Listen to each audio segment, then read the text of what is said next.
ตะเพียนนะครับมีหลงมาแล้วครับตอนนี้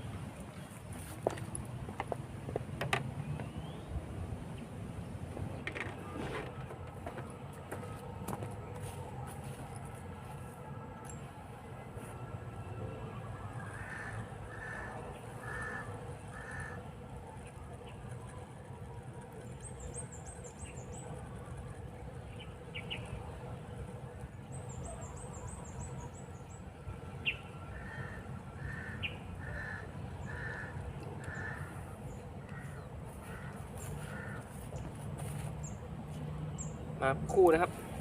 แถมนี้ครับ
สวัสดีครับพี่นานักตกปลาทุกท่านนะครับวันนี้ก็อยู่กับช่องบอยฟิชชิ่งครับวันนี้มาลงหมายคลองเปรมครับซอยอุ่นสุขครับผมก็ลงเบ็ดไปแล้วเมื่อตะกี้นะครับก็เหยื่อที่ใช้วันนี้จะเป็นเหยื่อเก่าของ EP ที่แล้วนะครับก็เราลุ้นรอติดตามชมผลงานครับวันนี้บรรยากาศคึ้มฝนตกไปแล้วรอบนึงครับก็เดี๋ยวลุ้นรอติดตามผลงานครับผม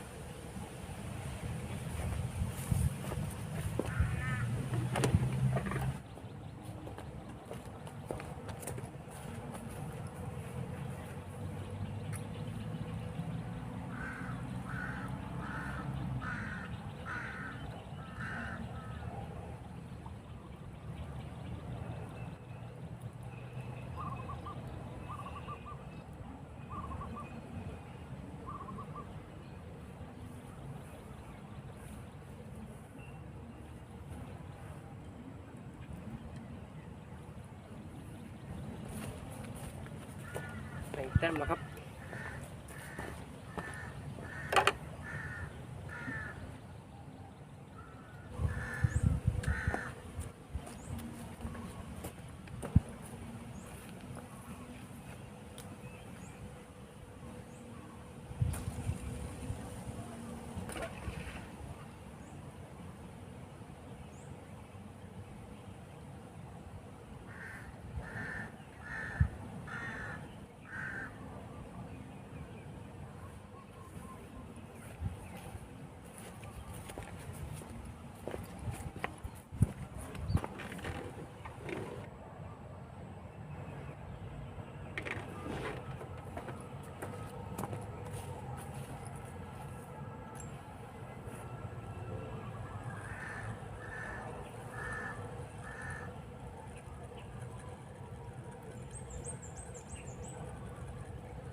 มาคู่นะครับ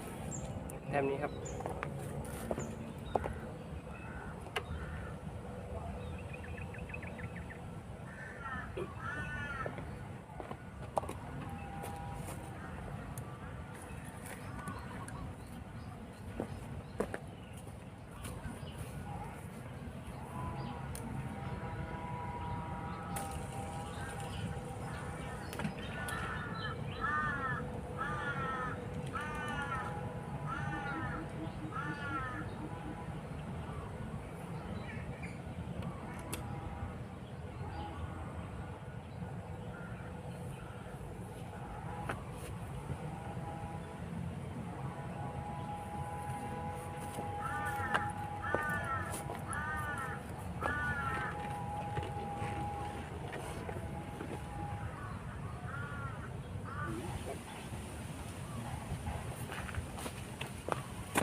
ไปแบ่งคนที่บ้านกินเอาไปล่ามคุณใช้ไม่ได้นะใช่ป่ะ อันไหนนะครับ ล่ามลูกไปสุดนี้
นิดน้อยนะครับ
นะครับ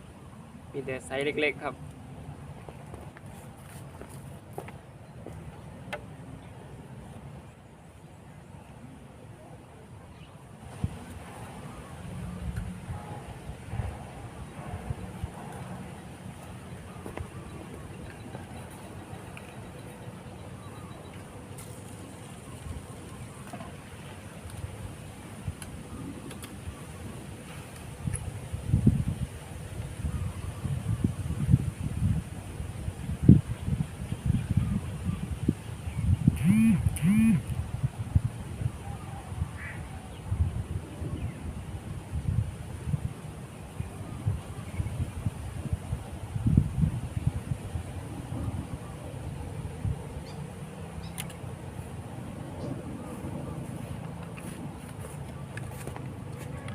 คู่ครับผม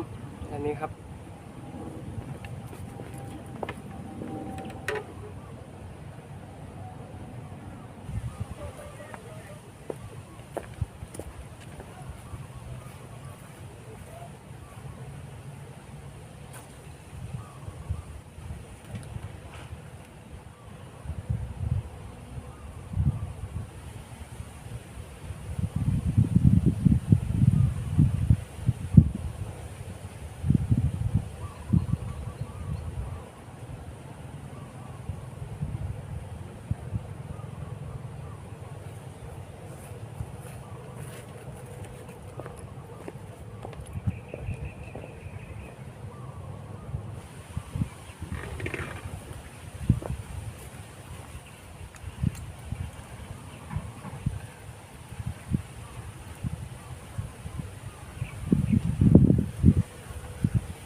แต้มนะครับ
ไซส์เล็กๆครับผม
เพียนนะครับมีหลงมาแล้วครับตอนนี้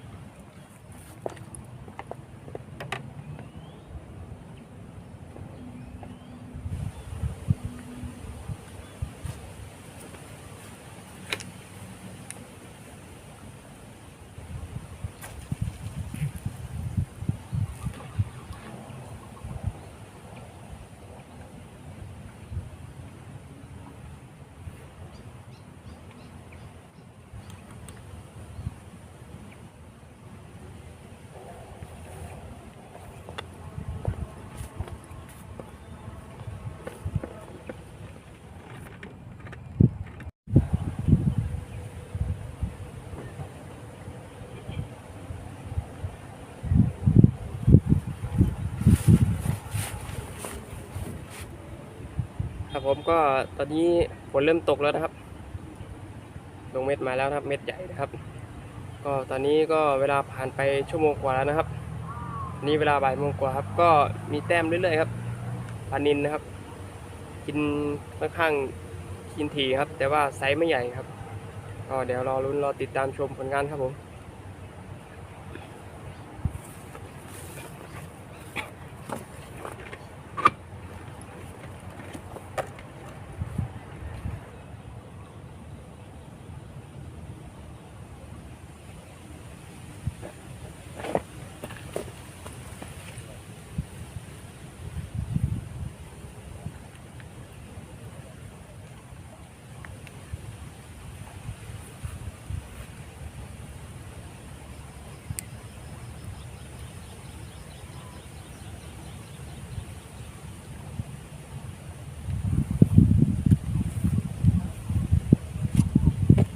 ปลานิลนะครับ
ไหนแล้วครับเป็นคู่ครับ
มินนะครับ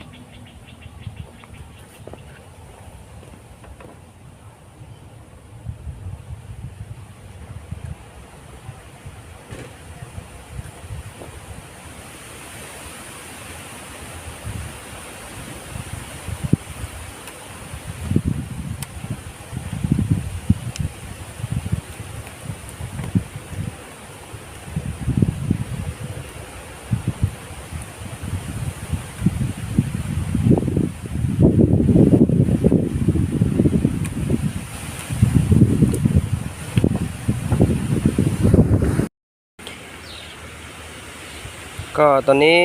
ฝนไล่แล้วครับนะครับฝนตกแรงแล้วครับผมก็เดี๋ยวไปดูแต้มผลงานก่อนนะครับแล้วผมก็จะกลับแล้วครับ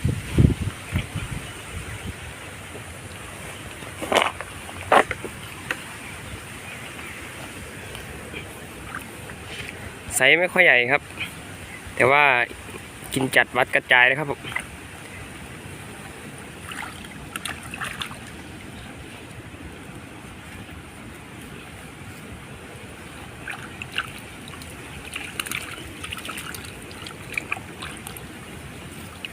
นะครับกับเวลา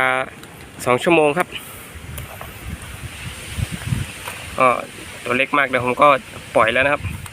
ก็ตอนนี้ก็ปล่อยไปบางส่วนแล้วนะครับแล้วก็ขัดไซส์นะครับผมนะครับพอได้ครับโอเคครับผมฝากกดไลค์กดติดตามช่องบอยฟิชชิ่งด้วยครับ